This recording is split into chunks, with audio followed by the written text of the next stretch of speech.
chapitre 5, du 6e au 8e verset. Nous lisons ensemble 1, 2, 3, go. C'est bien à tort que vous vous glorifiez, ne savez-vous pas qu'un peu de levain fait lever toute la pâte?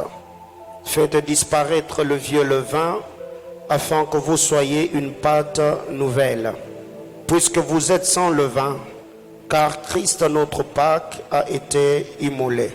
Célébrons donc la fête, non avec du vieux levain, non avec le vin de malice et de méchanceté, mais avec le pain sans levain, de la pureté et de la vérité. Parole du Seigneur. Je vous prie de reprendre vos places et que Dieu bénisse sa parole. Amen, amen. Que le Seigneur bénisse abondamment tous les internautes, tous les bien-aimés frères et sœurs, de partout où vous avez l'habitude de nous suivre. Que la grâce de notre Seigneur Jésus-Christ garde vos cœurs pour le jour de son avènement.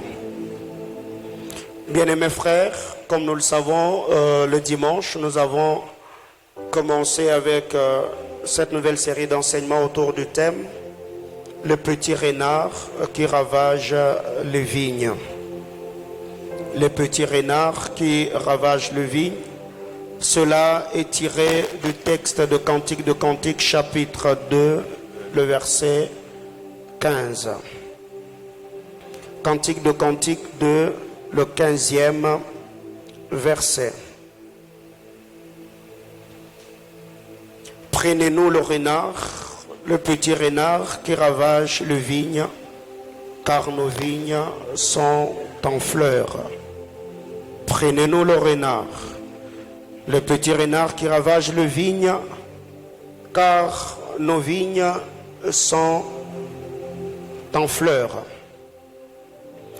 Bien-aimés dans le Seigneur, le dimanche, nous avons introduit cette nouvelle série d'enseignements par la grâce du Seigneur.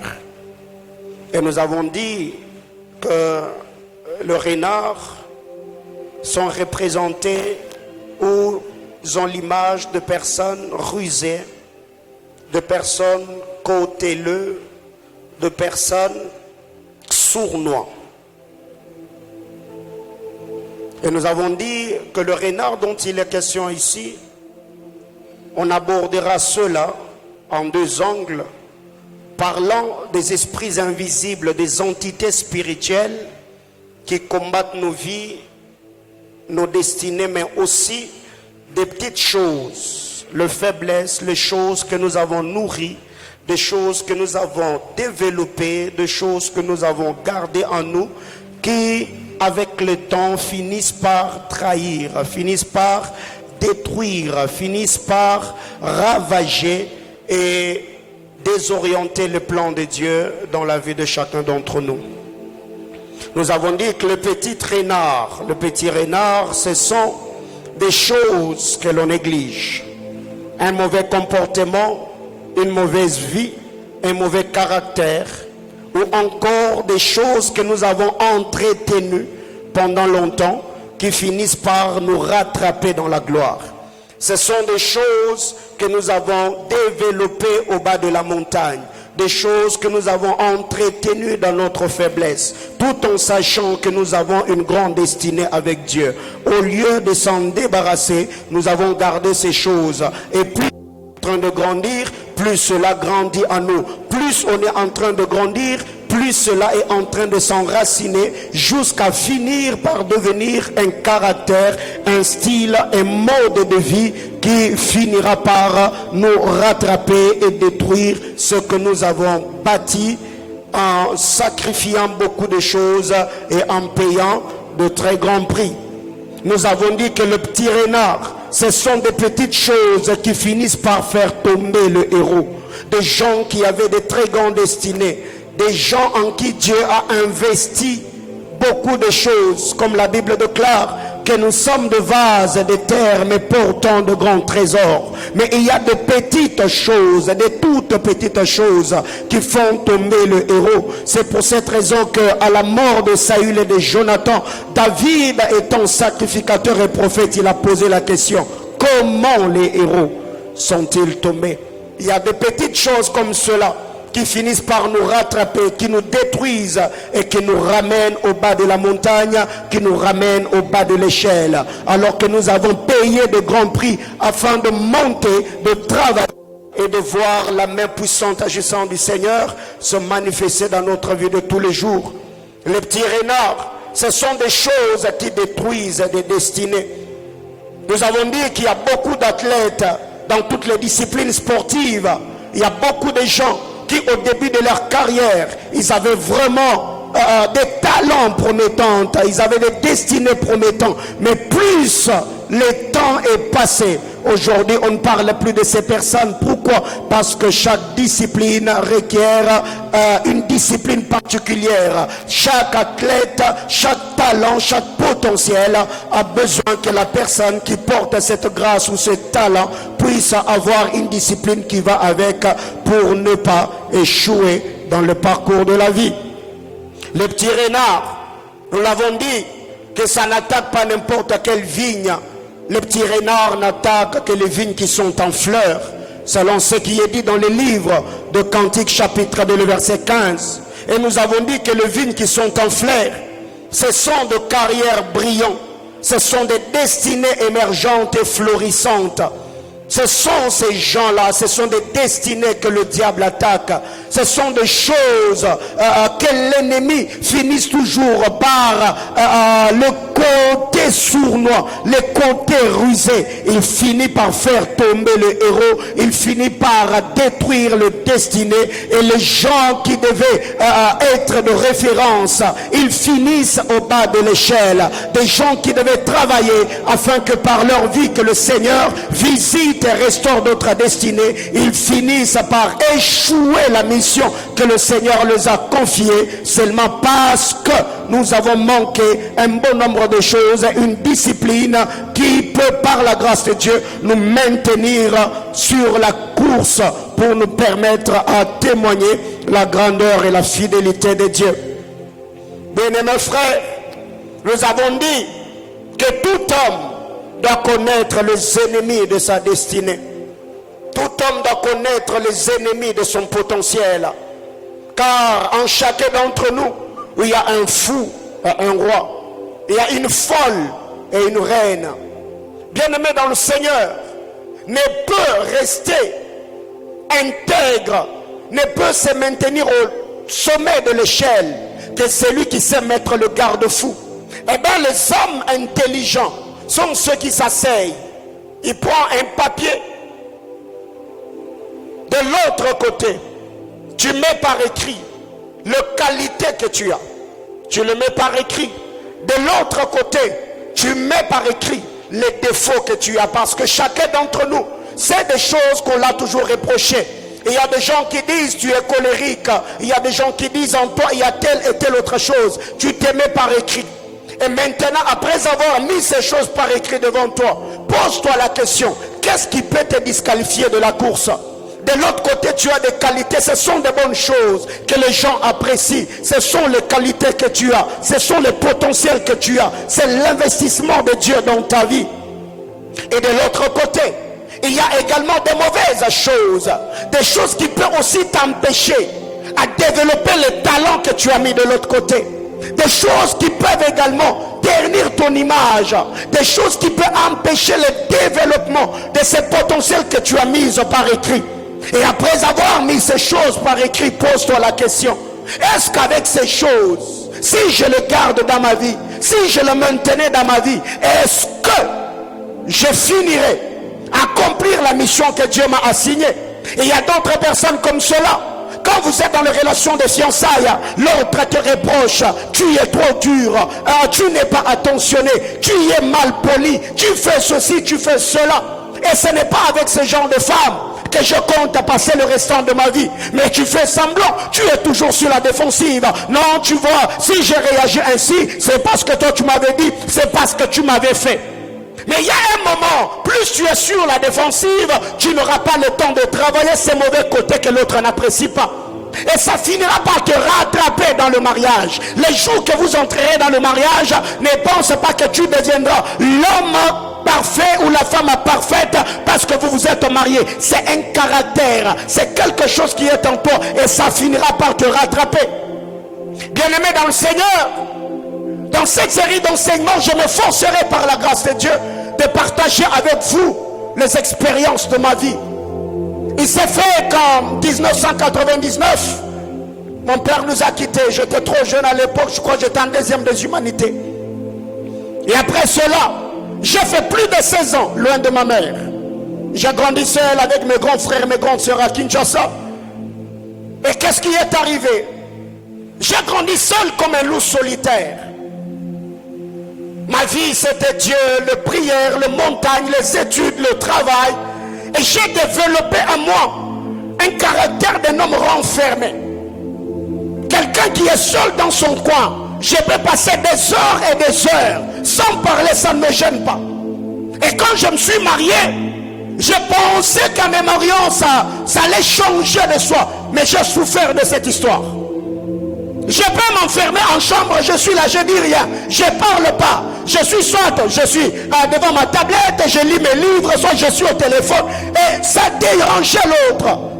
Comment est-ce que tu ne sais pas parler? Comment est-ce que tu ne sais pas dialoguer? Et c'était plus fort que moi.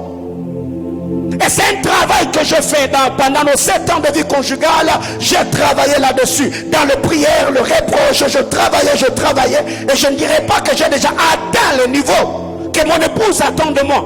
Mais au moins, j'ai compris que ça ne m'a pas aidé. Parce que pendant ce temps-là, j'étais seul. Un jeune garçon, un célibataire, je pouvais faire ce que je veux. J'allais à la montagne, je ne prévenais personne. Je descendais, je n'avais de compte à rendre à personne. Et quand bien même je me suis marié, j'avais toujours ces côtés-là où j'étais déjà marié, mais je fonctionnais comme un célibataire. Et ce n'était pas facile. Bien-aimé dans le Seigneur, il y a par moments des choses que vous négligez aujourd'hui, sur lesquelles vous devez travailler. Il y a des reproches que les amis vous ont toujours fait. Il y a des choses que les parents vous ont toujours dites.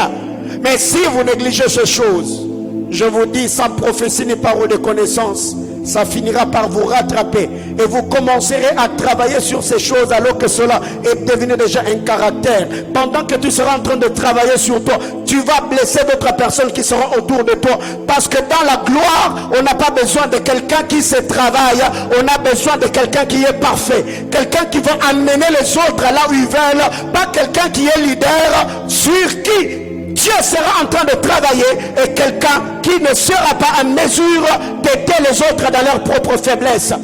Et surtout quand tu sais que tu as une grande destinée, il est très grand temps que tu puisses travailler sur les choses négatives afin que la gloire du Seigneur ne puisse pas exposer tes faiblesses. Bien-aimé dans le Seigneur, chacun d'entre nous doit connaître les ennemis de la destinée et les ennemis de son potentiel. Nous avons dit par la grâce de Dieu que c'est dans la faiblesse de héros que le diable présente les Abishag, la Sunamite. Ceux qui étaient là au culte du dimanche, je ne saurais pas revenir là-dessus. Nous avons parlé de Luc chapitre 4, le verset 13. Le diable est patient. Il est patient. La Bible déclare, après avoir tenté Jésus de toutes ces manières, le diable a fait quoi? Il se retira, attendant le moment favorable. Luc 4, 13. Le diable a laissé Jésus. Il s'est retiré, attendant le moment favorable. Bien-aimé, la question que tu dois te poser, quand ton moment favorable arrivera, est-ce que le diable te criblera comme du froment, ou tu auras des racines qui vont te permettre à tenir face aux tempêtes de la vie et de la destinée? Bien-aimés frères, nous avons parlé de Joseph. La première des choses, nous avons dit, ne pas avoir un cœur tout entier à l'Éternel peut ouvrir la porte aux renards qui peuvent ravager les vignes qui sont en fleurs. Ne pas avoir un cœur tout entier à l'Éternel. Bien-aimés frères, ce que je viens de dire, ce sont des choses que nous avons partagées le dimanche par la grâce de Dieu. Mais en lisant le texte de 1 Corinthiens chapitre 5, du verset 6 au verset 8, la Bible déclare, un peu de levain fait lever toute la pâte. Un peu.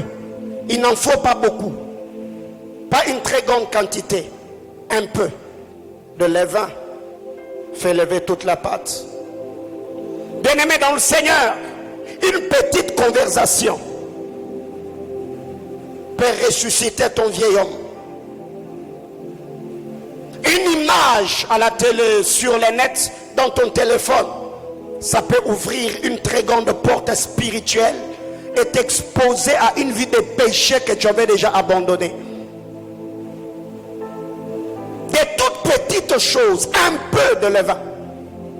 Et si quand vous lisez la parole de Dieu dans Cantique de 15, la Bible déclare, les petits renards, ils n'ont pas la taille de l'éléphant, ils n'ont pas la taille de l'hippopotame, ils n'ont pas la taille du rhinocéros, ils n'ont pas la taille de la girafe.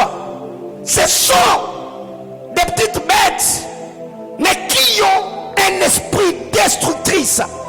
Quand le petit renard entre dans la vigne, ils n'ont pas besoin d'avoir la masse, mais le travail que le renard fait peut laisser le fracas, peut détruire et ronger de vie. Un peu de levain fait lever toute la pâte. Bien-aimé dans le Seigneur, il y a une chose qui me dérange et beaucoup de questions que je me pose. J'ai vu dans mon parcours, dans ma marche chrétienne, des gens recevoir de merveilleuses et glorieuses promesses de Dieu. Des gens avec des talents de grâce fous. J'ai vu des gens avec des onctions qui réunissaient des foules. Avec le temps, on ne parle plus d'eux. Et la question que l'on se pose, qu'est-ce qui s'est réellement passé? Alors quand on sait qu'on a un très long parcours avec le Seigneur, avant de travailler sur les autres, et le temps de travailler sur ta propre personne. Avant d'investir dans les autres, investis en toi-même. Ça va t'aider. Parce que les petites choses que tu négliges aujourd'hui, peut-être tu les négliges parce que tu es seul. Demain, tu vivras avec quelqu'un. Demain, Dieu te placera quelque part dans la société où tu seras en train de diriger les gens. C'est là qu'on découvrira que le niveau que tu présentais devant les hommes, ce n'est pas vraiment le vrai niveau que tu as dans ta vie secrète. Les petits renards qui ravagent les vignes. La première des choses, pour ce soir, le premier point, je suis dans Exode chapitre 32, du verset 10 au verset 12. L'on va sauter pour lire le verset 19. Exode 32.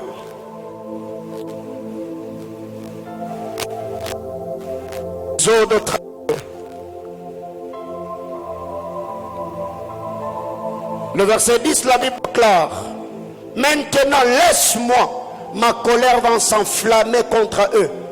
Je les consumerai, mais je ferai de toi une grande nation. Moïse implora l'Éternel son Dieu et dit: pourquoi, ô Éternel, ta colère s'enflammerait-elle contre ton peuple, que tu as fait sortir du pays d'Égypte par une grande puissance et par une main forte? Pourquoi les Égyptiens, diraient-ils, c'est pour leur malheur qu'il les a fait sortir, c'est pour les tuer dans les montagnes et pour les exterminer de dessus la terre. Reviens de l'ardeur de ta colère et répands-toi du mal que tu veux faire à ton peuple. Le verset 14. Et l'Éternel s'est répandit du mal qu'il avait déclaré vouloir faire à son peuple. Le verset 19. Et comme Moïse, et comme il approchait du camp, il vit le veau et les danses. La colère de Moïse s'enflamma. Il jeta de ses mains le table et le brisa au pied de la montagne. Bien-aimé dans le Seigneur, premier renard ce soir, la colère.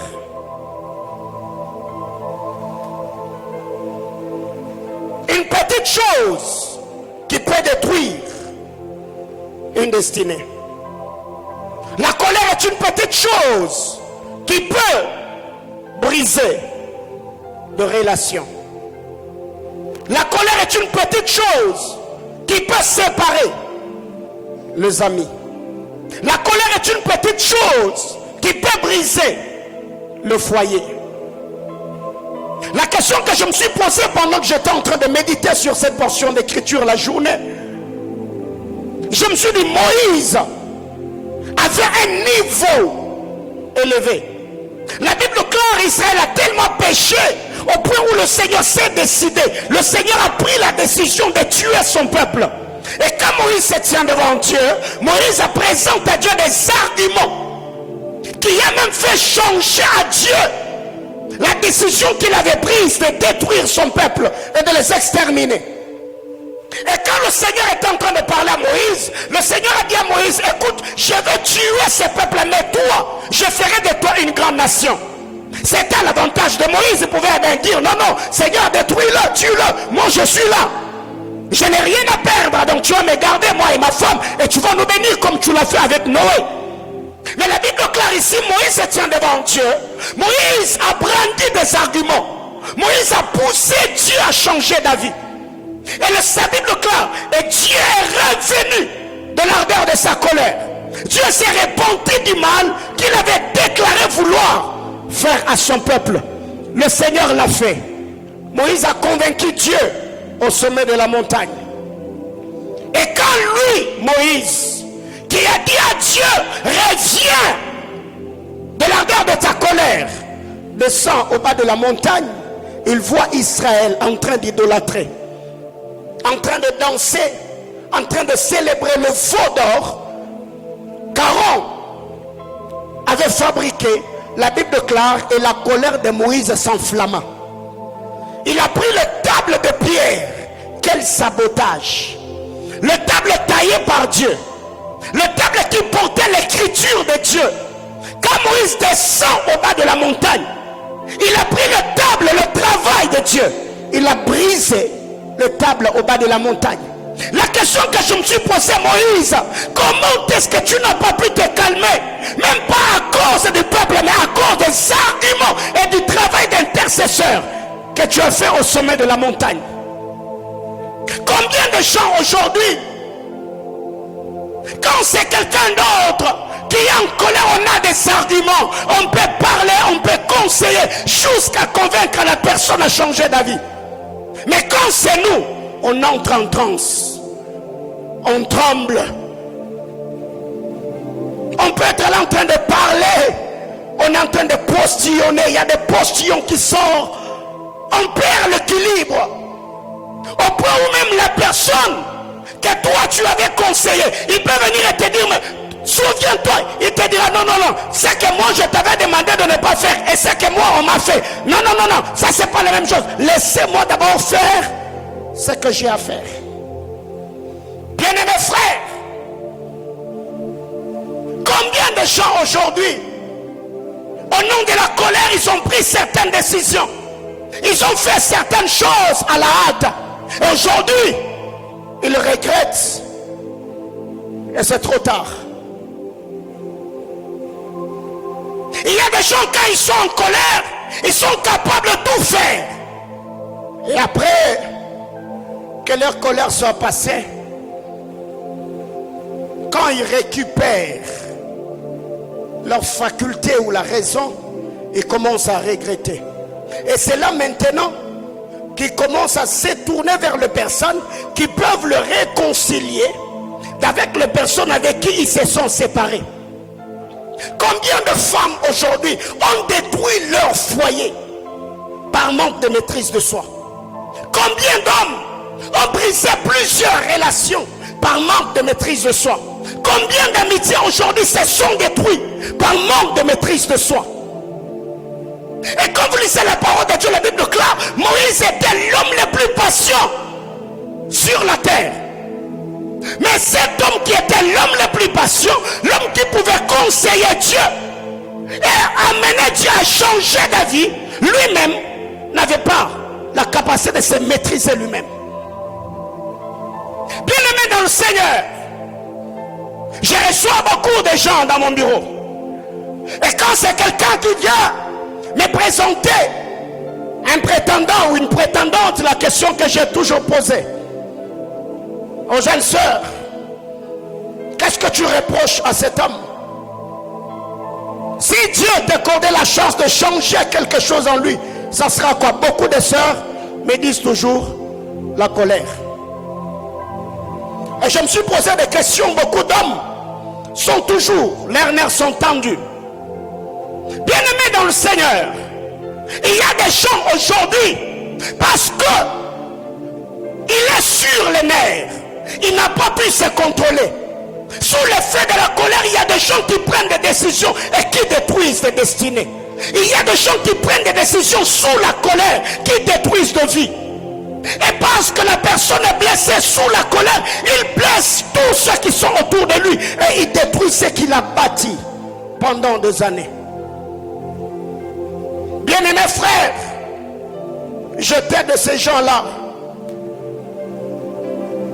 Quand je me mettais en colère, je me mettais à trembler. Je tremblais. Je perdais l'usage. La parole. Et si je me mettais à me chamailler avec quelqu'un, il suffit que la personne parte pour que je me ressaisisse.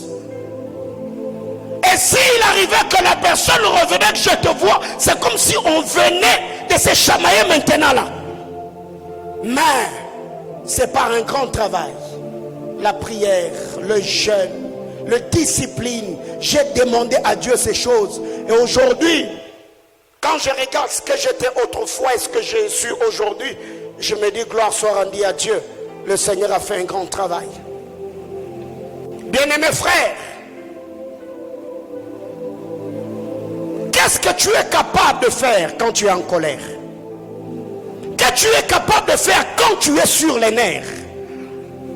Combien de relations tu as déjà détruites jusque-là parce que tu ne sais pas te maîtriser?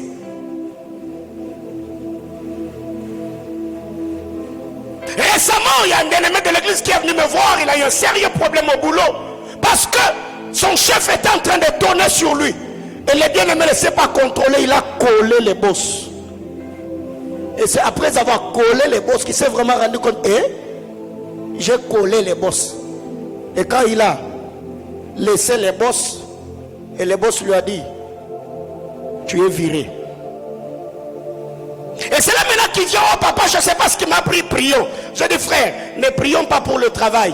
Je t'impose d'abord les mains, que l'esprit de colère parte. Parce que même si Dieu t'a donné un autre travail, tu vas encore, c'est boss, lui, il est chanceux parce que tu l'as collé. L'autre là, tu vas lui donner un coup de poing. Alors il y a des gens comme ça qui demandent de grandes choses à Dieu dans nos prières. On est à la montagne, on va dans des retraites. Seigneur, donne-moi, Seigneur, donne-moi un mari, Seigneur, donne-moi une femme. Mais ma soeur, cet homme que Dieu t'a donné, tu peux détruire le mariage parce que tu n'as pas de maîtrise de soi. Tu peux détruire la vie de cette femme que Dieu t'a donnée. Cette femme qui est pour toi un cadeau. Tu peux faire d'elle une femme agressive. Pourquoi? Parce que tu ne sais pas la gérer. Et je connais beaucoup de femmes comme ça, qui sont devenues des femmes agressives seulement parce que au début c'était des femmes qui incarnaient une certaine douceur, mais parce que l'homme, il était tout le temps sur les nerfs. Et la femme a commencé à développer notre caractère. Elle est toujours sur la défensive. Elle est devenue quelqu'un d'autre. Pourquoi? Parce que l'homme qu'il a eu dans sa maison ne savait pas la gérer. Combien d'amitiés aujourd'hui sont brisées par la colère? Moïse, qu'est-ce que tu as dans ta tête? Et vous allez vous rendre compte, la colère de Moïse était héréditaire. La colère de Moïse était héréditaire. Quand vous lisez la parole de Dieu dans Genèse 49, le père Jacob se met à bénir ses enfants. Il parle sur Ruben. Après avoir fini, il descend sur Rue Siméon et Lévi. Il dit, votre colère, vous êtes des hommes méchants. Genèse 49. Il dit, vous êtes méchants. Dans votre colère, vous avez tué des hommes. Et quand vous lisez la parole de Dieu, dans le livre d'Exode chapitre 2, la Bible déclare un homme de Lévi et une femme de Lévi se sont mariés et ont mis au monde un enfant qui s'appelait Moïse. Moïse est descendant de la tribu de Lévi. Et Lévi avait un caractère, c'est que Lévi était un homme colérique. Et il y a des gens comme ça, leur colère, il a hérité ça de papa. La colère que tu as, ma soeur, tu as hérité ça de qui? Alors il y a des liens. Quelqu'un qui est en train de chasser l'esprit de célibat au lieu de chasser l'esprit de colère. Il y a des hommes qui sont toujours venus. Et quand tu es sur les nerfs, tu es capable de tout, voire même de gifler le monsieur. J'ai déjà géré ça. Ouais. J'ai déjà géré ça. Dans une relation, l'homme est doux. Il y a une dispute. Et la soeur s'est décidée vraiment de lui donner un gifle. Bah! Ouais, j'ai déjà géré ça. Et même quand je conseille, je dis, frère Rosambu Mamouli, moi. Alléluia. Habité. C'est frère, il a le fruit du Saint-Esprit. Bien aimé frère, il y a des choses, quand tu le fais même à celui qui est pasteur, je peux sentir vraiment que, hey, Jésus, tu sens vraiment que tous les muscles du corps commencent à être tendus. Alléluia. Alors qu'est-ce qui arrive? Il y a des gens comme ça. Au lieu de travailler sur leur caractère, au lieu de travailler sur leur comportement, tout le temps on est dans les montagnes. Je lis, je ligote, je renverse l'esprit de célibat. Oui. Si l'esprit de célibat partait, Dieu te donne un mari, l'esprit de colère va t'amener dans l'esprit de divorce. Tu peux chasser l'esprit de célibat. Dieu te donne un mari. Mais parce que tu n'as pas renversé l'autel de la colère qui te réclame, tu peux avoir ces mariages. Par ta colère, tu les détruis. Et tu deviens un homme ou une femme divorcée. Moïse est sorti de cette tribu-là. Genèse 49. Et cette histoire, vous le connaissez. Un homme qui s'appelait Sichem a enlevé Dina, la fille de Jacob, et l'a violée. Sichem a reconnu. Il a dit, j'ai déshonoré votre soeur. Je ne veux pas la répudier. Je l'aime. Donnez-moi votre soeur pour épouse. Je veux l'épouser. Et Jacob a même donné une condition, que tous les Sichemites, les Sichem fils d'Amor et son peuple puissent se faire circoncire. Ils ont même accepté de se faire circoncire pour se conformer à l'alliance du Dieu d'Abraham. Mais malgré cela, Ruben, Siméon plutôt et Lévi, ils ont dit non, cela n'est pas suffisant. Ils ont pris leur épée. Mais écoutez ce que Jacob est en train de dire. Siméon et Lévi, Genèse 49, le verset 5. Leur glaive est un instrument de violence. Que mon âme n'entre point dans leur conciliambule. Que mon esprit ne s'unisse au point à leur assemblée. Car dans leur colère, ils ont tué des hommes. Et dans leur méchanceté, ils ont coupé les jarrets des taureaux. Maudit soit leur colère. Waouh! Car elle est violente. Et leur fureur, car elle est cruelle. Je les séparerai dans Jacob et je les disperserai dans Israël. Quand Jacob s'élève avant de mourir, il regarde Lévi, il regarde Siméon. Il n'a pas maudit leur progéniture, il a maudit leur caractère. Il dit maudit soit leur colère. Bien-aimé dans le Seigneur, et Moïse est sorti du tribu de Lévi. Un homme de Lévi, un homme colérique, a épousé une femme colérique. Et on a mis au monde un garçon qui s'appelle Moïse. Un intercesseur de haute taille. Il est devant Dieu, il peut parler, Seigneur ne le fait pas. Dieu obéit. Mais lui, quand il descend, la Bible déclare, sa colère s'enflamma. Et regardez l'histoire de Moïse. C'est même cette colère qui l'a empêché d'entrer à Canaan, la terre promise. Dieu lui a dit, parle. Moïse, dans sa colère, il a frappé. Et Dieu lui dit, tu n'entreras pas. Bien-aimés frères, au-delà des autels que vous renversez, renversez aussi les autels qui combattent votre caractère. Priez aussi sur votre personne. Tu sens que tu es jeune fille, mais tu es dur dans cette relation-là. Tu te soumets difficilement. Tu demandes pardon difficilement. Et cet homme-là te supporte quand même parce qu'il t'aime. Dis-toi que dans le mariage, 4 ans, 5 ans, non, il sera sur les nerfs. Demain, il peut lever la main sur toi. Pourquoi? Parce que tu as négligé les choses qu'on te reprochait toujours. Et il y a des femmes comme ça. Toi, tu as grandi dans ta maison. Même à l'occasion de rire, tu t'aimais à rire. Et l'autre te reprochait toujours dans les fiançailles.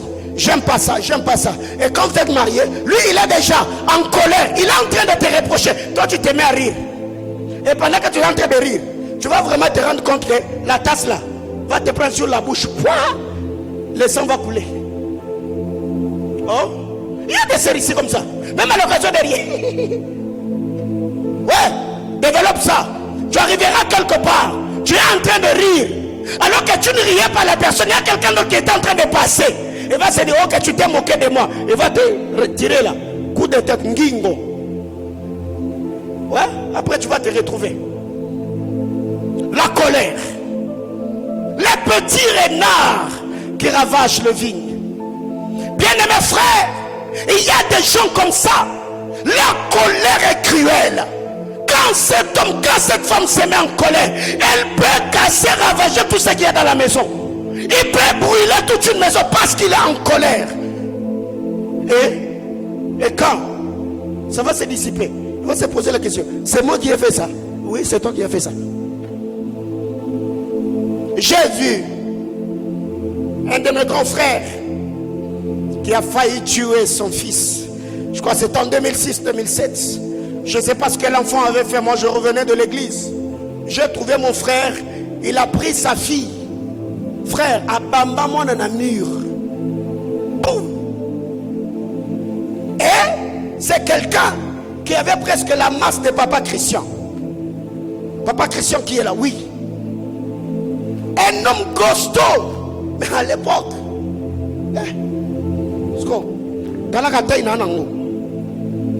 j'arrive, sa femme est de l'autre côté en train de pleurer. Herman, ne fait pas ça. Et j'arrive, les yeux, il était tellement parti que tous les yeux là étaient dehors.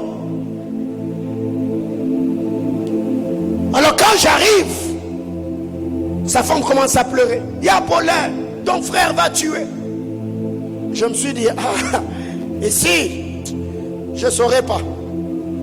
Je suis entré dans la maison. Il était en train de frapper l'enfant. Je revenais de l'église, je l'ai regardé. Je commençais à prier dans mon cœur. Je dis, Seigneur, il faut que cet homme se calme. Et je fais sortir dans ma bouche une parole. Je lui ai seulement dit, en faisant tout ce que tu fais là, tu auras quoi? Il m'a regardé, il a commencé à pleurer.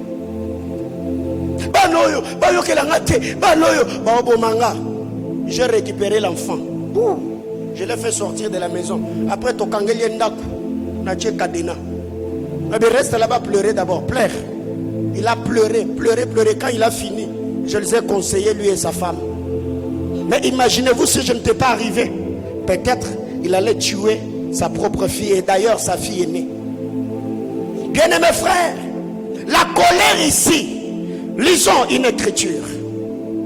Proverbe chapitre 14, le verset 17. Proverbe 14, le verset 17. La Bible clare, c'est lui qui est prompt à la colère fait des sottises. Et l'homme plein de malice s'attire la haine. C'est la partie qui m'intéresse. C'est lui qui est prompt à la colère fait des sottises. Dans d'autres versions on dit, c'est lui qui se fâche facilement, commet des bêtises. Ma soeur, quand tu es en colère, mon frère, qu'est-ce que tu es en mesure de faire quand tu te fâches? Quand toi là tu entres en transe, qu'est-ce que tu es capable de faire? Mes frères, ne suivez pas les parlants d'autres langues de sœurs que vous voyez ici. Oh libro, oh libro, libro. Frère, suis ça. Dans la maison, tu chercheras quoi faire. Parce que si tu n'épouses pas un partenaire de prière, tu épouseras un sujet de prière. La personne que tu veux épouser là, si elle n'est pas ou il n'est pas partenaire de prière, il sera un sujet de prière. Seigneur, change la couleur de ma femme. Et quand tu dis change la couleur de ma femme là, on a déjà cassé la télé. Ouais. Mes soeurs, comme votre pasteur, je vous conseille. Il y a des gens comme ça, il est lent à la colère. Il se fâche difficilement, mais quand il se met en colère, frère, il peut être mince comme ça. Quand il se met en colère pour le maîtriser,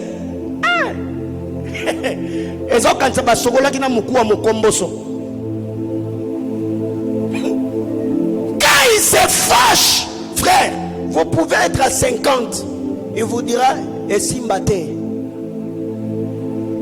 J'ai déjà tranché un problème comme ça, étant pasteur dans cette ville. Un couple de l'église, ils ont des problèmes, et c'est l'homme qui m'appelle pasteur. Si tu ne viens pas, le sang va couler. Et quand j'arrive, j'ai trouvé la maman. Moi-même, j'avais peur. J'ai dit, c'est comme ça. Elle était là au salon. Je me suis dit, Munga Mbingu. Et j'ai dit, maman. Et il me dit, pasteur, n'approche pas. N'approche pas. J'ai dit, je ne vais pas approcher. Je vous dis, quand elle dit n'approche pas, frère, je vous dis.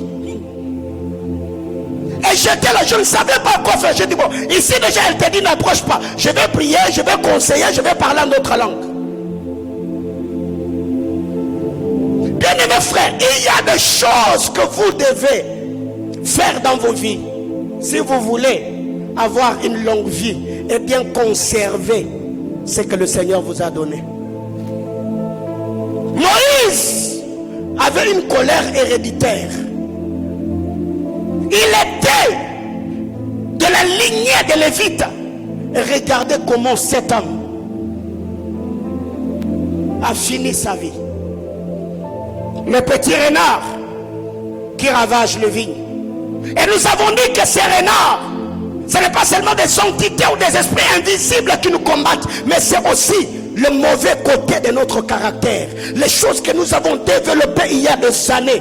Et à un moment, on aura vraiment du mal à s'en débarrasser. Alors déjà, je l'ai toujours dit que beaucoup de gens dans les fiançailles, beaucoup de gens sont hypocrites.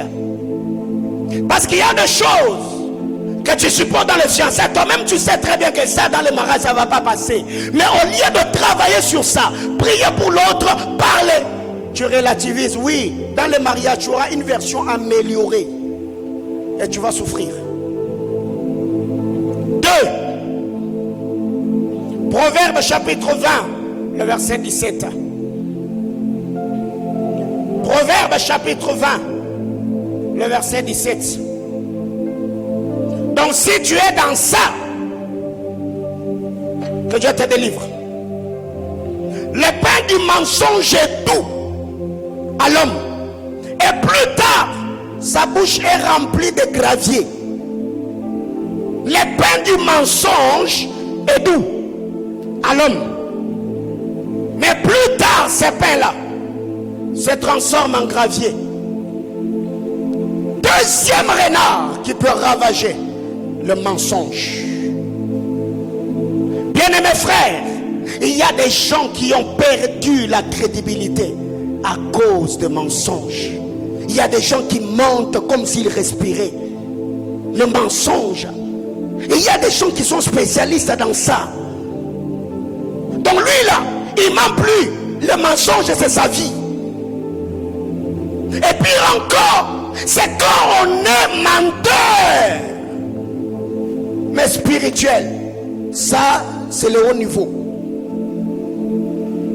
Combien de gens aujourd'hui vivent du mensonge au Congo? Combien de gens aujourd'hui escroquent pour gagner leur vie? Combien de gens aujourd'hui mentent? Combien falsifient les choses? Et tu peux trouver quelqu'un, c'est lui, c'est elle qui a fait. Mais quand elle se met à parler, elle peut même verser de larmes, prête à vous convaincre qu'elle n'a rien fait, alors que c'est elle qui est l'auteur de la chose. Bien-aimés frères, quand vous lisez la parole de Dieu, Ananias et Saphira, un couple de menteurs, l'homme menteur, la femme menteur, ça, ce n'est pas la complicité que l'on doit encourager. Ils ont vendu leur propriété, personne ne les avait forcés. C'est Ananias qui arrive en premier. Il dit à Pierre, ça c'est l'argent de notre propriété. Pierre lui pose la question, Ananias, c'est tout? C'est tout. Pourquoi tu as menti au Saint-Esprit? Et sur les champs, il est frappé, il meurt. On a déplacé le corps et sa femme arrive. Pierre lui pose la question, est-ce que l'argent que ton mari m'a... Elle dit oui. J'ai dit, Seigneur, Ananias et Saphira, quel niveau de complicité? Est-ce qu'ils avaient déjà parlé à la maison ou à peine? Et Pierre dit, pourquoi vous avez laissé Satan tenter votre cœur? Regarde, les gens qui ont amené le corps de ton mari viennent d'entrer. Dire, oui, elle tombe. Combien de gens mentent au Seigneur? Combien de menteurs prophétiques avons-nous aujourd'hui dans nos églises? Combien de gens mentent au nom de Jésus? Ils donnent de fausses prophéties, des informations récoltées sur les réseaux sociaux. Et quand il vient, il vous dit, Dieu m'a dit, tu t'appelles tel, ton nom, ta date de naissance. Mais ce n'est pas le Saint-Esprit. Ce sont des informations qu'il a prises sur les murs de la personne. Quel est le courage que nous avons de mentir du haut de la chair avec le micro en main? Quel est le courage que nous avons de mentir le peuple de Dieu en les escroquant et sachant que l'argent qu'on demande, ce n'est pas l'argent de l'œuvre de Dieu, mais cet argent on demande pour ses propres besoins. Bien-aimés frères, il y a aujourd'hui des choses que je ne vais plus jamais dans ma vie, parce que je me dis, j'ai des enfants, je ne peux pas ouvrir une porte par laquelle le diable va passer pour détruire ma progéniture. Les mensonges. Quand vous lisez la parole de Dieu, Apocalypse chapitre 22, le verset 15, la Bible déclare, dehors les menteurs, dehors ceux qui pratiquent l'homosexualité, dehors ceux qui commettent l'adultère, dehors ceux qui vivent dans l'impudicité, dehors et aussi les menteurs. Eh bien les menteurs ne vont pas hériter du royaume des cieux. Combien de sœurs vivent dans les mensonges? Combien de frères vivent dans les mensonges? Combien de gens mentent en ayant les yeux ouverts et parlant d'autres langues? Combien de gens escroquent aujourd'hui au nom de l'évangile de Jésus-Christ? Bien-aimés frères, gagnez honnêtement votre vie. Mangez votre pain de douleur avec une conscience tranquille que d'avoir une bouche remplie de friandises alors que vous n'avez pas la paix du cœur. Les mensonges. Il y a des gens aujourd'hui qui sont qualifiés. Ils ont perdu des contrats. Ils ont brisé des amitiés seulement parce qu'on a découvert cette personne-là était malhonnête. Bien mes frères, les hommes qui n'ont pas de grande destinée peuvent fermer les yeux sur les petites choses. Mais ceux qui sont sérieux de leur destinée, des enjeux de la vie, ils peuvent te garder à cause d'une petite chose. Et il y a des gens comme ça que j'ai mis en dehors du périmètre de ma vie à cause de mensonges. Tu appelles la personne, tu le pièges, prends cet argent, achète telle et telle autre chose. Tu envoies la personne, quand la personne vient, il dit rien. Mais même je sais que l'argent que je t'avais donné, il y a d'excédent. Je me dis waouh, donc il a mangé. Il est malhonnête. Si déjà tu peux manger de 10 et de 5, de 1000 et de 2000 francs, les jours que tu auras une enveloppe de 5 000 $. Tu peux disparaître avec. Et toi, tu penses qu'une telle personne, un homme sérieux peut te faire confiance? Jamais. Même dans le mariage, il y a des femmes qui mentent. Ce n'est pas parce que ton mari a oublié l'argent dans la poche de son pantalon que quand tu récupères, tu lui diras rien. Non. Non. Il y a des gens comme ça. Elle boit. Elle a déjà utilisé des semaines. Elle dit, chérie, j'avais oublié. Oh non. Non, ça ne se fait pas. Bien sûr, c'est notre argent. Mais au moins, ce que je veux, c'est que tu me dises que les pantalons que tu avais laissés, la chemise que tu avais laissée, dans la veste que tu avais laissée, il y avait de l'argent. Et l'argent que j'ai pris, c'est ça. Et tu me dis que je suis dans le besoin. La route est l'eau. Paye. Osui. Obeti pe lisolo te. Nzoka ezali nango piège. Nzoka. Et maintenant tu vois qu'un tel homme vient te confier son compte en banque. Amen, non? Oui. Il y a aussi des hommes comme ça. Vous êtes dans le fiançailles. Il vient, il te dit, oh non, chérie, prête-moi 20 $, je vais rembourser. Depuis qu'il a pris, il a même oublié qu'il t'avait emprunté de l'argent. Il est aussi malhonnête. Parce que l'argent donné et l'argent emprunté, ce ne sont pas les mêmes choses. Quand tu dis emprunte, il faut rembourser. Et ça, c'est quand tu as une femme, quand elle est dans le besoin, elle sait que l'argent de poche que tu avais donné, elle a déjà utilisé. Mais pour demander, elle vient demander l'argent sous forme d'emprunt. Elle sait qu'elle ne travaille pas. Elle n'a pas de source de revenus. Elle va te dire, chérie, depuis 150 ans, nous sommes seuls. Et yo salara wapi. Alléluia. Bien-aimés frères, ne mentez pas aux gens qui vous font confiance. Ne le faites surtout pas. Parce que une confiance qu'on a perdue, frère, même avec 1000 efforts, on a du mal parce que l'homme est sceptique de nature. Quand tu mens une fois, qu'est-ce qui prouve que demain tu ne me mentiras plus? On devient sceptique.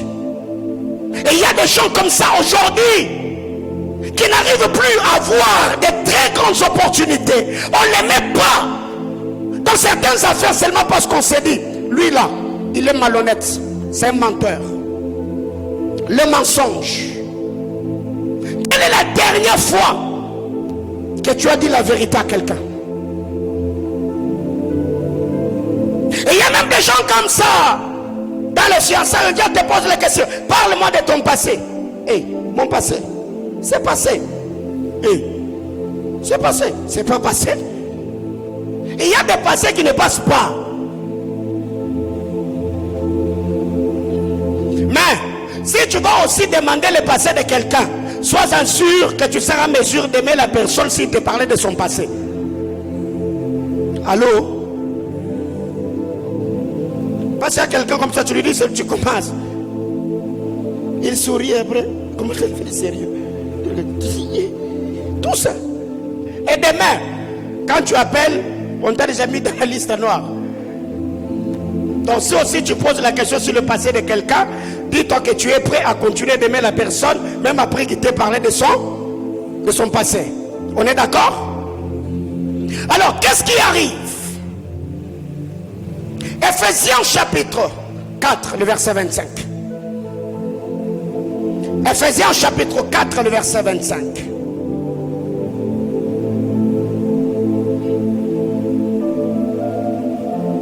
C'est pourquoi renoncez au mensonge et que chacun de vous parle selon la vérité à son prochain. Car nous ne sommes membres les uns des autres. Renoncez au mensonge et que chacun parle selon la vérité à son prochain. Bien-aimés frères, ne mentez pas dans vos vies. Gagnez vos vies honnêtement. Ne falsifiez pas des choses que vous avez faites. Apprenez à assumer dans vos vies. Il y a des gens qui mentent comme s'ils respiraient. Et lisez la parole de Dieu. Vous allez vous rendre compte qu'il y a beaucoup de gens comme ça. Bien-aimés frères, ce sont des petites choses. les petits renards qui ravagent les vignes qui sont en fleurs. Une relation qui était promettante. Une destinée qui était florissante. Quelqu'un qui te faisait confiance, les yeux fermés. Demain, il découvre seulement que ce que tu présentais. Bien-aimé frère, une telle personne pour regagner sa confiance, c'est beaucoup de choses. Apprenez à dire la vérité. Alors je voudrais qu'on fasse cet exercice. Tu diras seulement à la personne qui est à tes côtés, ne le dis pas d'abord. Tu diras seulement à la personne qui est à tes côtés, renonce au mensonge. Attends. Si la personne est plus âgée que toi reste tranquille, que la personne te dise que tu renonces au mensonge. Parce que tu risques de dire à une maman, renonce au mensonge. Non. Alléluia. Donc si la personne qui est à tes côtés est plus âgée que toi, donc toi reste calme, qu'on te dise que tu renonces au mensonge. Une, deux, trois, go, allons-y. Et si aussi la personne qui est à tes côtés est berger, frère, tu te calmes. Alléluia. Tu risques de dire au berger, renoncer au mensonge. Non, là tu as touché à loin de l'éternel. Amen, amen.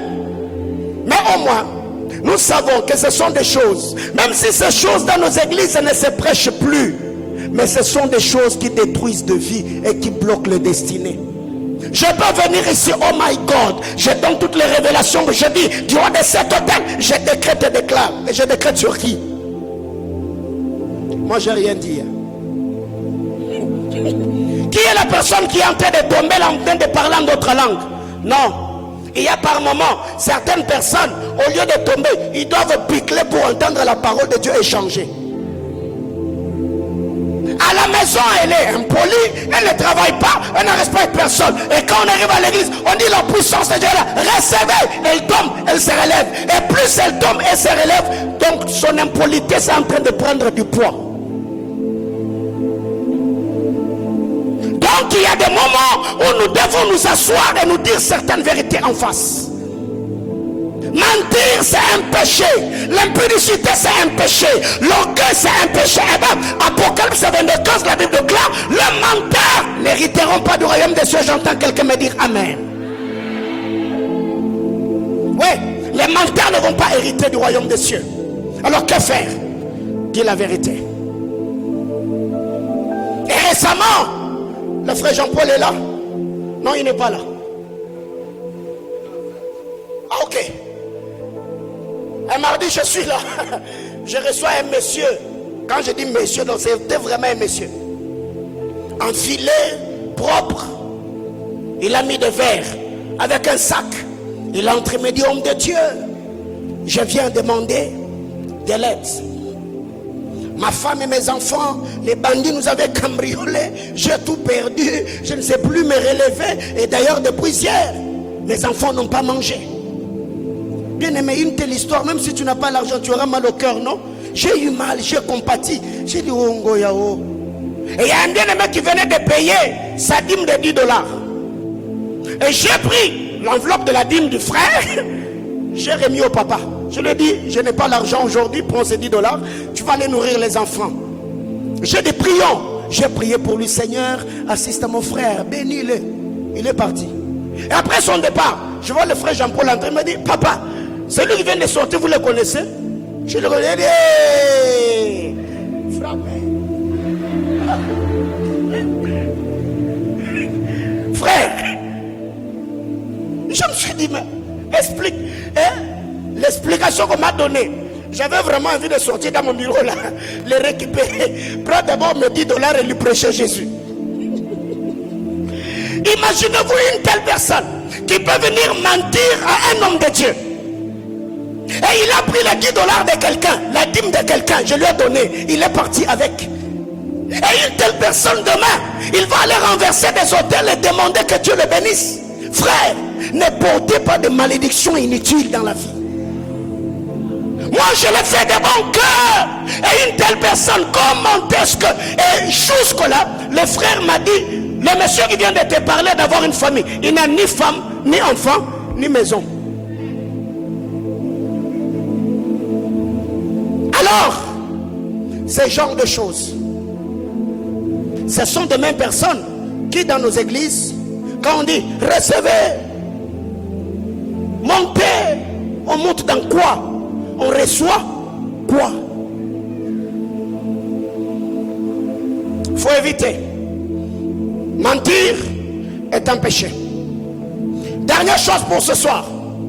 Proverbe chapitre 6, le verset 30. Les petits renards qui ravagent les vignes. Proverbe 6, le verset 30. La Bible déclare: on ne tient pas pour innocent le voleur qui dérobe pour satisfaire son appétit quand il a faim.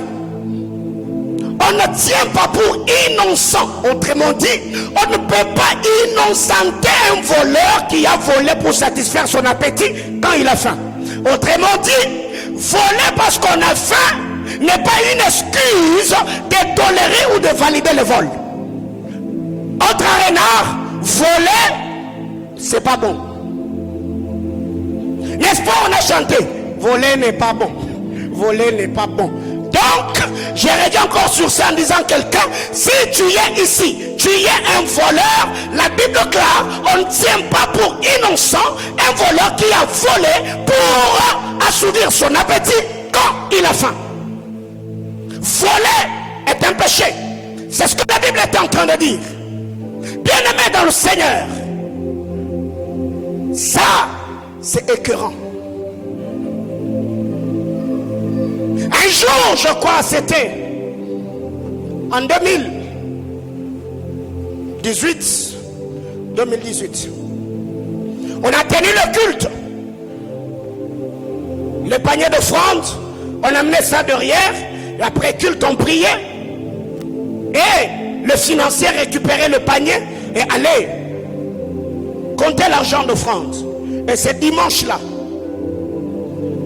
quand ils sont partis avec le panier au bureau pour compter, il n'y avait pas de dîmes. Donc il y avait un frère sacrificateur qui était venu ces jours-là au culte. Et après que les gens aient payé leur dîmes, le sacrificateur du culte a recueilli les dîmes dans les paniers. Pendant que nous on avait les yeux fermés en train de clôturer le culte, il a pris les dîmes. Il est parti avec. Combien de gens ont perdu leur téléphone portable dans les églises? Combien de gens aujourd'hui, sous d'autres cieux, il y a même des gens qui volent les offrandes des églises? Combien de pasteurs se tiennent devant l'autel et disent: nous avons besoin d'acheter les brooms, et quand vous donnez l'argent, il y a une année, 2 ans, on n'a jamais vu les brooms pour lesquels on a donné de l'argent.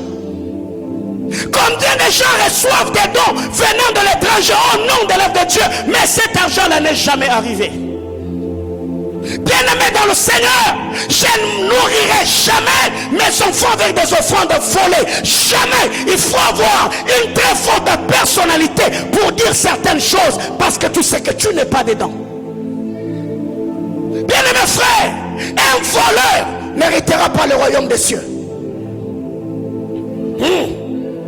Frère, quand vous lisez la parole de Dieu, Akan est allé voler. La femme d'Akan n'était pas allée en guerre avec son mari. Les enfants d'Akan n'étaient pas voleurs. Parce que papa avait touché à l'interdit, parce que papa avait volé, le vol d'Akan n'a pas seulement amené la mort dans sa propre maison, mais il y a des familles qui ont perdu leurs fils, il y a des femmes qui ont perdu leur épouse, il y a leurs époux, il y a des enfants qui ont perdu leurs parents à cause des messieurs qui étaient voleurs.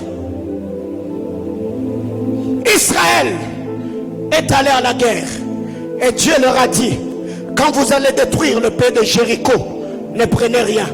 Mais Akan, parce qu'il était voleur, Akan a pris le bien. Après avoir pris, il est allé le cacher. Quand ils sont allés pour combattre le pays de Haï, la Bible déclare: il y a eu beaucoup d'hommes de guerre qui étaient tombés ces jours-là. Il y a des femmes qui ont perdu leur mari, il y a des enfants qui ont perdu leur père, parce qu'au milieu d'eux, il y avait un homme qui était voleur. Bien-aimés frères, après que Josué ait prié, Israël, ils sont tirés au sort. Le sort est tombé sur Akan. la Bible déclare, on a pris Akan, on a pris sa femme, on a pris ses enfants, on a pris ses biens, on les a brûlés vifs. Pourquoi? Parce que papa était voleur. Bien-aimé, cette vidéo était devenue virale. Un homme au marché est allé mettre sa main dans la poche d'un féticheur. Et depuis qu'il a mis sa main, il a essayé de le faire sortir. La main ne sortait pas. Et le gars, le propriétaire de sa poche, a fait semblant comme de rien n'était. Il a vu un monsieur en train de le suivre derrière. Frère, il ne faut pas jouer avec l'Africain. Bien-aimés frères, il y a des gens aujourd'hui, quand vous lisez la parole de Dieu dans Genèse chapitre 31, alors que Jacob quittait la maison de Laban, la Bible déclare Rachel a volé les téraphimes de Laban. Rachel n'était pas seulement une belle femme, mais elle était menteuse, elle était aussi voleuse. Elle a volé les biens, les dieux de son père, les statuettes de Laban. Et quand Laban est arrivé, la Bible déclare Rachel, au-delà de voler, elle a menti. Elle a dit à son père, ne t'approche pas de moi parce que je suis en période de femme. Au-delà de voler, elle a menti. Et Jacob, ne sachant pas que le téraphim était volé par sa femme, Jacob a libéré une parole. Il a dit, si au milieu de nous il y a une personne qui a volé tes biens, qu'il meure. Et Rachel n'a eu que 2 enfants. Elle a quitté Jacob à fleur d'âge. Bien-aimés frères, vous devez faire attention. Car ça c'est mon histoire. Je crois. Il faut oublier. On est tout petit. À l'époque, ma mère, elle faisait les affaires. Elle est venue à la maison à l'époque de Mobutu là, avec un sac d'argent comme ça. Et le projet qu'elle avait, c'était de nous acheter des maisons. Alors comme à l'époque, papa ne travaillait plus et tout ce qu'elle avait comme argent, il a perdu cela. Il était à la maison. Et ne sachant pas ce qui s'est passé dans leur vie de couple, jeune que j'étais, je me dis, bon, je devais quand même me faire un peu plaisir avec les amis. Je suis allé dans l'argent, je suis tiré. J'ai pris cet argent-là, je suis parti avec, j'ai mangé. Et maintenant, le jour que maman est partie pour nous acheter des maisons qu'elle devait nous acheter, il s'est fait que quand on vérifiait, il n'y avait pas d'argent. Et la personne qui avait la clé de la chambre, c'était papa. Quand elle rentre à la maison, elle s'attaque à son mari. Tu as pris mon argent. Frère, c'était sérieux. Quand il y a ce chamaille-là, les gars qui avaient volé l'argent est dans la maison, il dit rien. C'est pas moi. Hein? Qu'est-ce qui arrive? Maman, elle était tellement montée qu'elle a commencé à libérer de mauvaises paroles. Elle a parlé, elle a parlé, elle a parlé. Après la nuit, elle est allée dormir. Et pendant qu'elle dormait, elle a vu que la maison avait pris feu. Tout le monde était en dehors de la maison, sauf les gars qui avaient touché de l'argent. Oh. Pourquoi vous me regardez comme ça? Je vous dis, c'est pas moi. Alors qu'est-ce qui arrive? C'est là que je vais m'arrêter. Elle était là, elle était maintenant en train de prier pour que Dieu intervienne et que les gars qui étaient à l'intérieur de la maison puissent sortir. Bah, elle sursaute. Elle est dans le sommeil. Dieu a parlé. Elle a dit, la personne qui a pris de l'argent, c'est celui qui est resté dedans là. C'est lui qui a pris. Et le matin, quand on se réveille, il y a de nouveaux dossiers, n'est-ce pas? Il y a la réunion de famille. Elle se met à poser des questions. Je reviens encore. Qui avait pris mon argent? Vous voyez, quand vous êtes petit, on ne répond pas quand tu es déjà clair.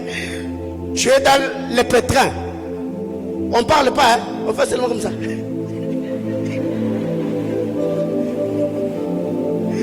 Donc, c'était là. Quand on posait la question à tout le monde, elle s'exprimait. Oh non, maman, vous savez, moi je ne peux pas faire. Et quand on est arrivé sur les gars, c'est pas moi.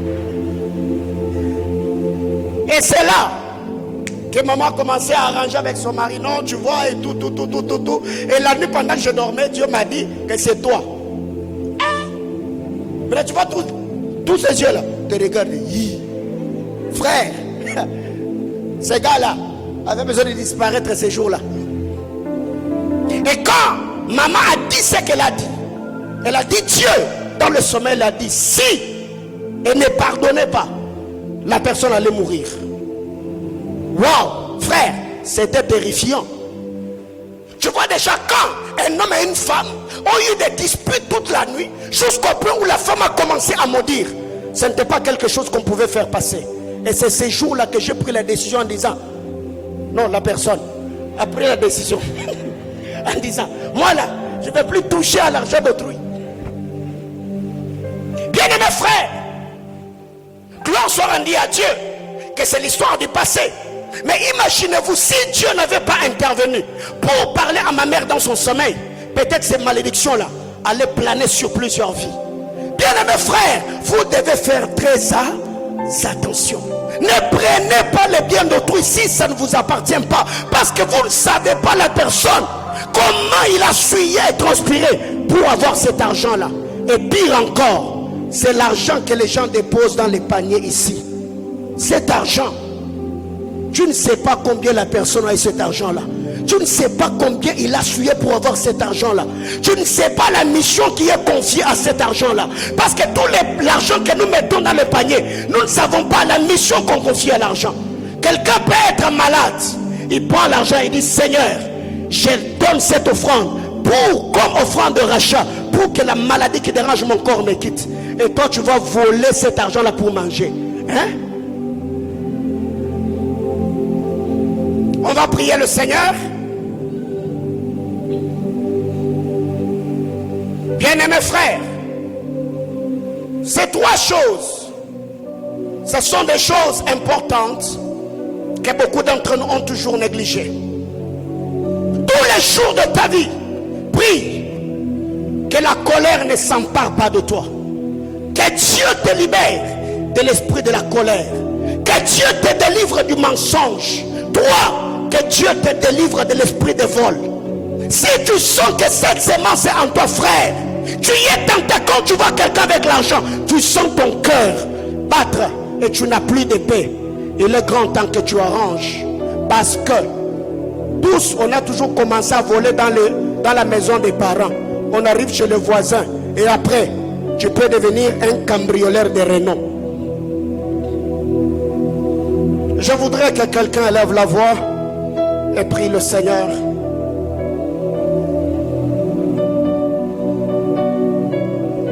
Les parents qui sont ici, vous pouvez prier pour vos enfants et dire à Dieu que le Seigneur les assiste, les soutienne.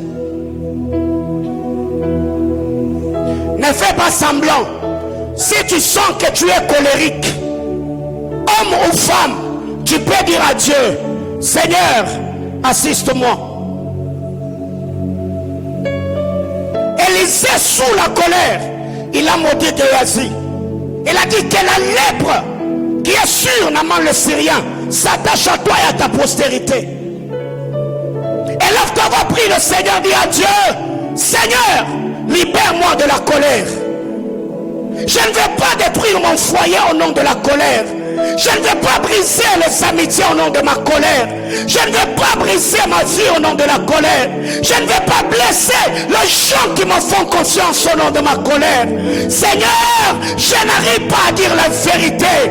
Le mensonge est dans ma bouche. La vérité est loin de moi. Délivre-moi et libère-moi de l'esprit de mensonge. Parle à Dieu. Prie le Seigneur.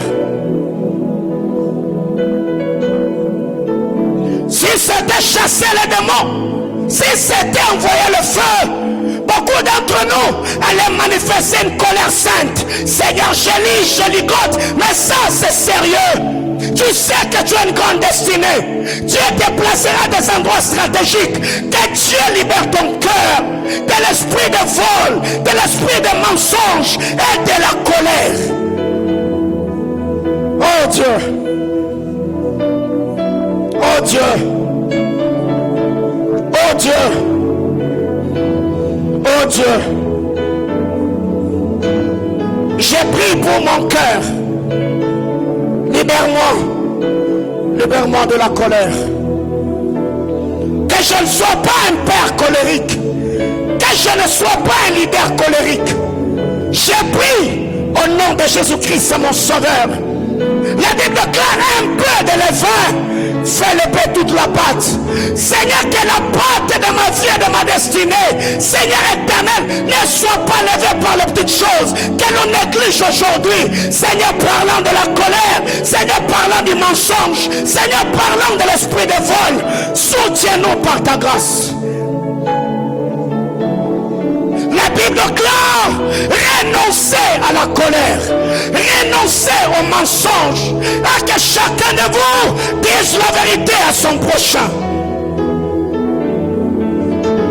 Oh Dieu, oh Dieu, oh Dieu, plusieurs couples sont détruits parce que l'homme est colérique, la femme est colérique, il y a des tensions à la maison. Il y a des femmes qui se sont aujourd'hui retrouvées célibataires. Il y a des femmes qui ont divorcé parce qu'elles ne savaient pas maîtriser la colère. Seigneur, libère-nous de cet esprit. Il y a des hommes aujourd'hui qui ont perdu de très grandes relations, des opportunités importantes à cause du mensonge.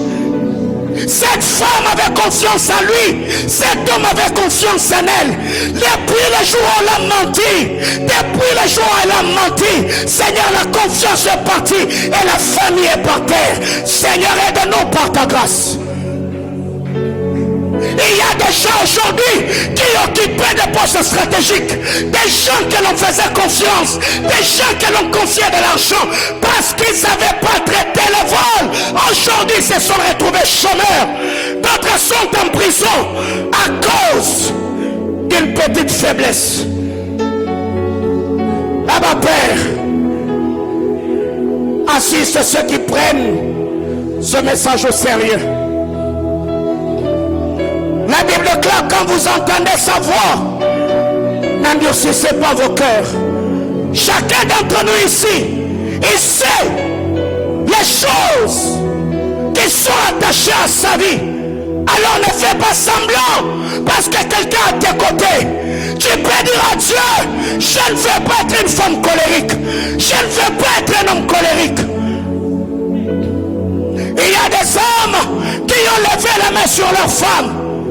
Pas de manière intentionnelle, parce qu'ils ne savaient pas gérer leur colère. Il y a des hommes qui ont insulté leur femme, pas de manière intentionnelle, parce que la colère l'a emporté. Il y a des femmes qui ont méprisé leur mari, qui ont libéré ses paroles négatives, seulement parce qu'elles ne savaient pas maîtriser la colère. Oh Dieu, je ne vais pas être comme Moïse le prophète. C'est lui qui pouvait calmer la colère de Dieu, mais qui ne savait se calmer lui-même. Abba, le Dieu de toute grâce, soutiens-nous, Seigneur. Il y a des grandes décisions attachées à nos vies. Sous la colère, plusieurs ont pris des décisions qui étaient désavantageuses. Mais au nom de la colère, ils ont dit, je peux moi aussi. Mais après avoir posé cet acte, ils ont du mal à récupérer la destinée. Oh Dieu. Oh Dieu. Oh Dieu. Combien de gens ont rompu à cause des incompréhensions mal gérées, à cause de la colère mal gérée. Ah, je sens mon cœur dans ce premier point, l'esprit de colère. L'esprit de colère. L'esprit de colère. L'esprit de colère est un renard qui peut ravager une vigne en fleurs. Tu peux être désorienté dans ta destinée parce que tu ne sais pas gérer ta colère. Tu peux être désorienté même dans les affaires parce que tu ne sais pas gérer ta colère. Comment te sens-tu quand tu es fâché? Comment ton corps et ton cœur réagissent quand tu es en colère? Il y a des gens qui tremblent, qui entrent en transe quand on est en colère. Quelles sont les pensées qui traversent ton esprit quand tu es en colère?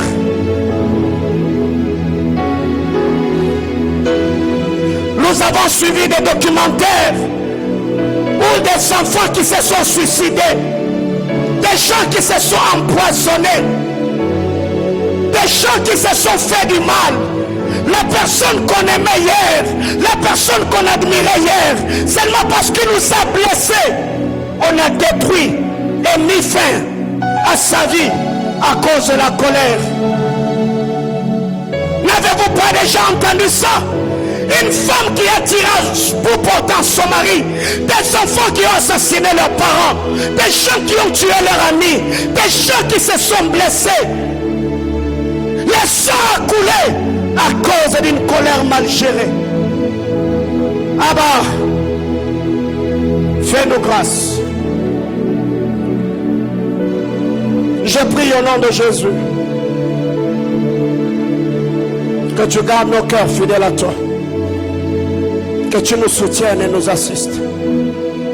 Je recommande quiconque a suivi cet enseignement entre tes saintes mains. Précieux Saint-Esprit, tu connais la vie de chacun d'entre nous. Que ta grâce et ta faveur gardent nos cœurs en Christ Jésus. Nous avons ainsi prié. Amen. Acclame le Seigneur.